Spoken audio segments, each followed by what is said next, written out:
নদীতে কত ছোট এবং ডাঙায় বিশাল বড়, যেটা হচ্ছে আপনার অনেক বড় আকৃতি দেখা যাচ্ছে আমার পিছনে।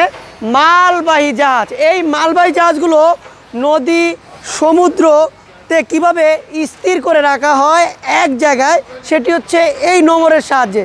এই বিশাল বড় বড় যে নোঙর দেখতে পাচ্ছেন, এই নোঙরের সাহায্যে আমার পিছনে যে বিশাল বড় এমবি খালেদা ফারুক যে মালবাহী জাহাজটি রয়েছে, এটি নোঙর করে রাখে।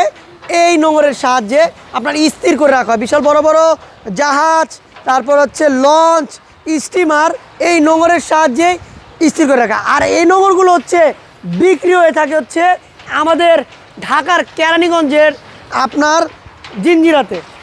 এই কেরানীগঞ্জের এই জিঞ্জিরাতে আপনার পাওয়া যায় এবং তারা 120 টাকা কেজি ধরে বিক্রি করে থাকে। এক একটি নোঙরের ওজন প্রায় কয়েক হাজার কেজি নোঙরের ওজন।